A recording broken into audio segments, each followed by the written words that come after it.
All right, Steeler fans, it is time to go behind enemy lines. Week 14, Steelers Browns again, second time in 3 weeks. And joining me again, John Suchan of the Fanatical Elfz Network. What's up, John? How are you?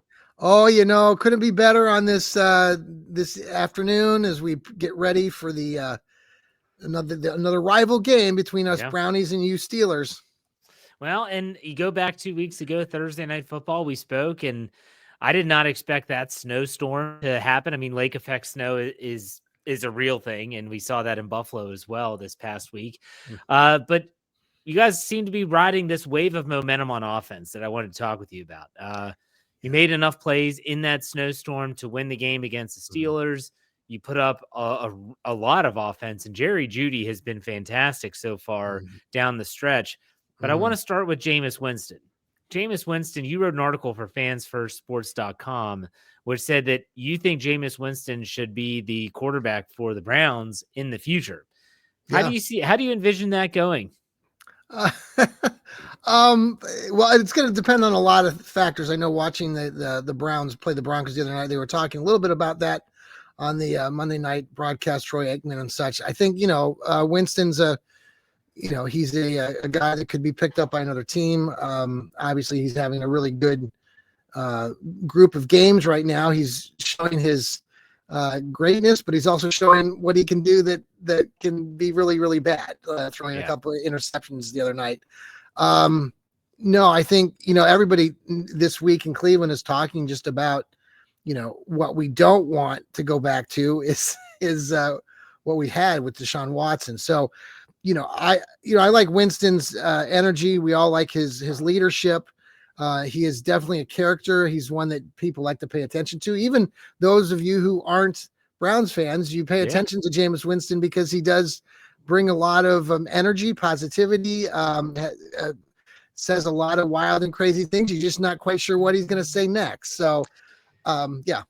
He's a character. He's hysterical. And this goes back to when he played in New Orleans, when he was in Tampa Bay. I mean, I've always thought that he's a reality TV show in and of himself. Yeah. You could take the clip from the snow game in week 12 on Thursday Night Football where he's trying to get the Steelers to jump off sides. And I don't know if you saw the clip or not, where he goes, "Damn it, somebody jump off sides." Yes. He is that guy. He still acts like a little kid, even though he's now, I think, a 10-year veteran in the NFL. Yeah. But Jameis Winston comes with Jameis Winston.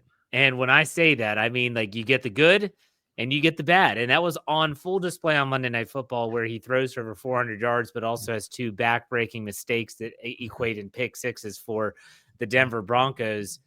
Where do you envision this offense, which is now trending to be more of a pass-happy offense and less in the ground game? Do you think that's going to continue as long as Jameis Winston is the quarterback and Ken Dorsey is calling the plays, or do you see them trying to find more balance? I think in the game the other night against Denver, it was more of what was going on. What was the hot hand? Obviously, we saw a lot of Jerry Jeudy and Winston, that connection, 58 passes, very not good as far as the ratio is 58 passes, 18 rushing attempts between Nick Chubb and Jerome Ford. So that's a 40 play difference. And so I don't see it that way. I mean, if you look at all of the collective games that Winston's been in and the Browns have played at with Ken Dorsey, I see that being a little bit better balance, especially when they go back and play the Steelers on Sunday. But they are riding a hot hand, and Jerry Jeudy is just really haven't, the last several weeks he's had over 600 and some yards now with just Winston. He's got 800 and some for the season, 235 just in the game Monday night. Winston, by the way, now is the record holder for Cleveland Browns quarterbacks of all time with the 497 yards passing. That set a franchise record, which is, considering Otto Graham, Bernie Kosar, Brian Sipe, some of these guys. So, no, I think the ratio needs to be down. I talked about it on our post-game show after the Browns lost to the Broncos, and just again said that discrepancy between 58 passes, 18 rushes between the two running backs is not going to be, that's not winning football. So, yeah. Now, I did want to bring up also the offensive line before we shift to the defensive side of the ball. They did a great job against Pittsburgh, only gave up one sack in that game, and they were banged up. And I think they were on third left tackle, I believe, if I recall Yeah, correctly. I heard they've had 11 different players play that left tackle position since the beginning of the year. That's crazy. I think they mentioned that last night. They said it was 11, not just 11 offensive linemen on the line, but like 11 specifically for that left tackle spot. So how did they hold up against the Broncos? And is this, I mean, Jameis Winston has obviously had time to throw the football. Yes, relatively well. They were giving up a lot of sacks going into that Week 12 game. A lot of Steeler fans, myself included, thought the Steelers would be able to have their way with the offensive line. Did not happen. So they're trending in the right direction, are they not? Yes, absolutely. There were some mistakes late in that game against the Broncos. There were some sacks that Denver was able to create, but for the most part, Winston had a good pocket. It's standing up well. Again, the real bugaboo for the Brownies is their run game, and the Steelers know that. And they could gather no momentum. The Browns did in that game against the Broncos, and Pittsburgh's really good against the run defense too. So I'm sure that's going to be a point of emphasis for the Browns this week as they gear up for the game on Sunday. All right, I want to talk to you about post-game Week 12. So Thursday Night Football ends. Excuse me. Steelers are walking off in the snow globe. Browns are doing snow angels, and Myles Garrett gets a microphone in front of him. And he decides to take it upon himself to make this unbelievable declaration to a national audience that he is the best and he was disrespected and all this stuff. And all I keep thinking to myself as I was watching it, he had a phenomenal game. You can't take that away from him. You can't take away that he's a phenomenal player and a great athlete. But I kept on thinking to myself, does he realize they're going to play again in 2 weeks? Absolutely. What was your take when you heard Myles Garrett say what he said, and also Newsome with his fake tough guy stuff talking about George Pickens? What was your take on the Browns' reaction post-game after their win 2 weeks ago? Yeah, Myles' comments, they caught me off guard a bit because Myles usually plays things pretty, he's pretty fair, honest, but this whole thing with him and TJ Watt is a real, you can tell how he said it. I was like, oh dude, so no, he meant it. And I think, it's a real thing for him. And you got to think back, this goes back many years now, Myles and his relationship with the Steelers. So I agree with Myles, but you obviously probably don't. So the other part of that with the Pickens and the Greg Newsome, that whole thing, your guy Pickens got in some trouble this last week against the Bungles again. So I don't think it's a Greg Newsome issue, though. Greg Newsome can be a real pain in the ass. As a loyal Browns fan for years, Greg Newsome does too much showboating and things and gets burned too many times. So we'll see how it pans out on Sunday between the two.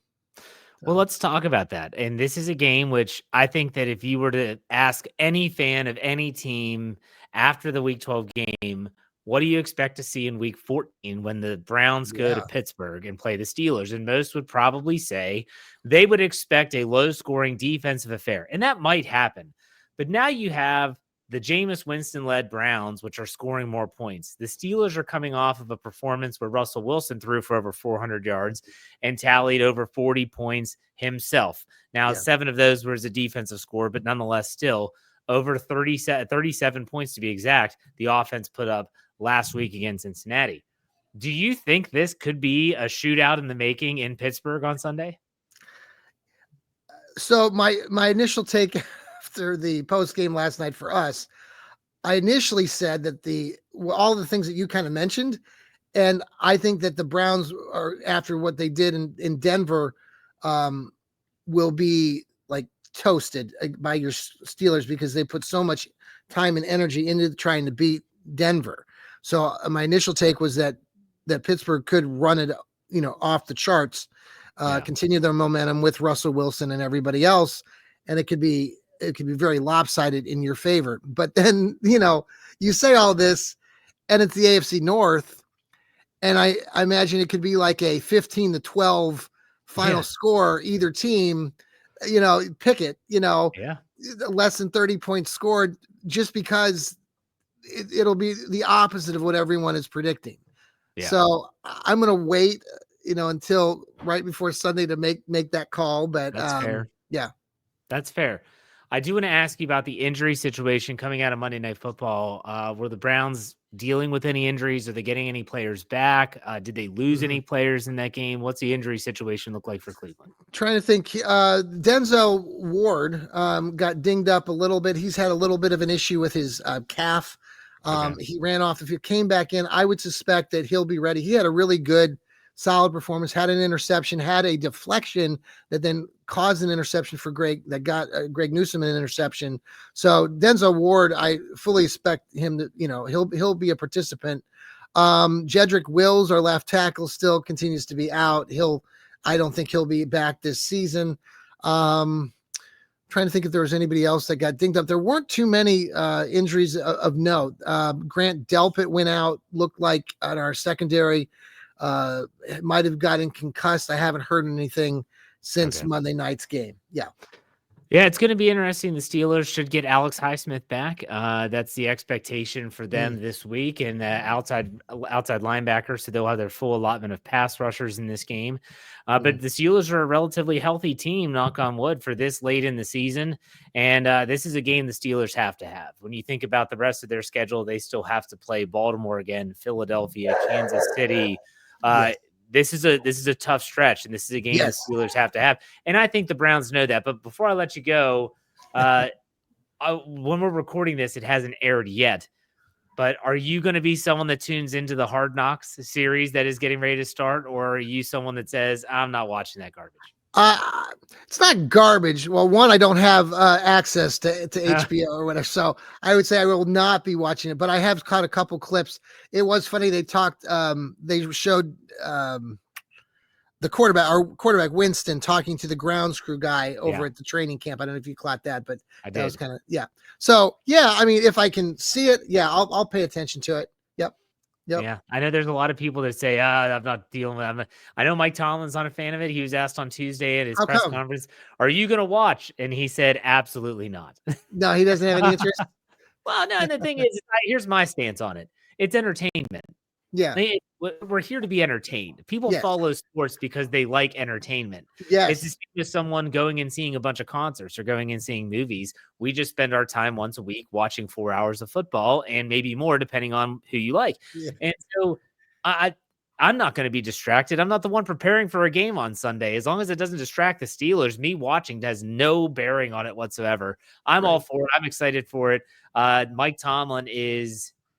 I think the nation's going to see what Steeler fans have known about him in terms of how charismatic he is, how good, very good coach. He's very well spoken. I think they're going to start to see a little bit and get behind closed doors. But well, you guys are going to roll. I mean, 9-3 now. The Browns, all we can do is just spoil your season right now. That's going to be and it's a rival for us Browns fans. Maybe not as much for you with Baltimore being in the other big rival for you. So there's a lot on the line for the Steelers. This is not a game that, oh, wow, they only have 3 wins. Let's take them. No, you lost to them 2 weeks ago, first and foremost. And if the Steelers would have won that game, they had the interception and 4 minutes left. If they actually hold on to win, I have a really bad feeling about this game.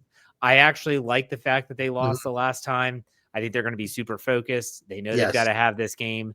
And so we'll see how it goes. But John, any final thoughts before I let you go?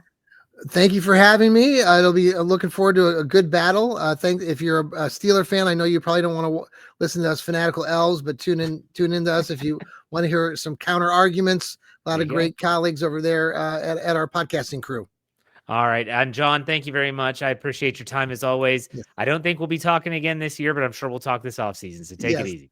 Thank you.